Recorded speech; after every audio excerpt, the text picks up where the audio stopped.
ભુજની જૂની જેલના કમ્પાઉન્ડમાં ભયાનક આગ લાગવાની આ ઘટના સામે આવી છે।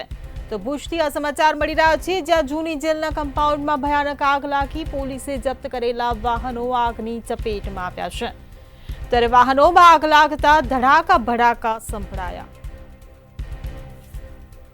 તો ધુમાડાના ગોટી ગોટા દૂર દૂર સુધી દેખાયા। તો ભુજથી આ સમાચાર મળી રહ્યા છે, આગ લાગવાની ભયાનક ઘટના સામે આવી છે। પોલીસે જપ્ત કરેલા વાહનો પણ આગની ચપેટમાં આવ્યા છે। તો ભુજની જૂની જેલના કમ્પાઉન્ડમાં ભયાનક આગ ભભૂકી હોવાની આ ઘટના સામે આવી છે। તો પોલીસે જપ્ત કરેલા વાહનો પણ આગની ચપેટમાં આવ્યા છે। આ વાહનોમાં આગ લાગતા ધડાકા ભડાકા થયા। ધુમાડાના ગોટે ગોટા દૂર દૂર સુધી દેખાયા। તો પોલીસે જપ્ત કરેલા વાહનો પણ આગની ચપેટમાં આવ્યા છે। તો આગ લાગવાની આ ઘટના સામે આવી છે, જ્યાં ભુજની જૂની જેલના કમ્પાઉન્ડમાં ભયાનક આગ ભભૂકી ઉઠી છે। પોલીસે જપ્ત કરેલા વાહનો પણ આ આગની ચપેટમાં આવ્યા છે। સંવાદદાતા મહેન્દ્ર મારું આપણી સાથે ફોનલાઈન પર જોડાઈ ગયા છે। જી મહેન્દ્ર, ભુજના જેલના કમ્પાઉન્ડમાં આગ લાગવાની ઘટના સામે આવી છે, વધુ શું વિગતો? जी ચોક્કસ આપને જણાવી દઈએ કે જે ભુજના જે સરપંચ ગેટ વિસ્તાર છે તેની પાસે જ આવેલ બી ડિવિઝન પોલીસ નજીક આજે જૂની જેલ છે।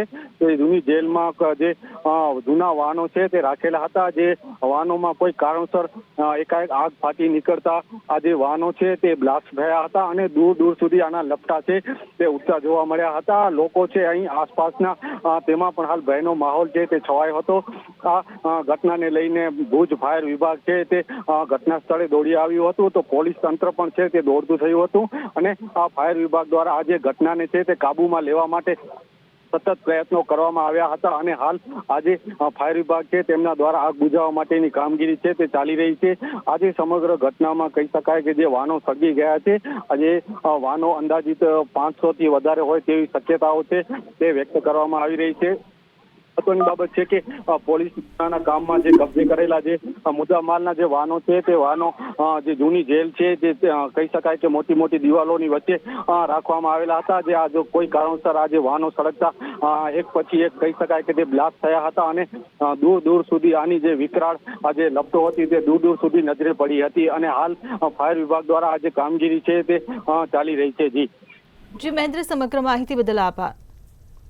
તો વાહનોમાં આગ લાગતા ધડાકા ભડાકા સંભળાયા। ભુજથી આ સમાચાર મળી રહ્યા છે, જ્યાં ધુમાડાના ગોટે ગોટા દૂર દૂર સુધી દેખાયા।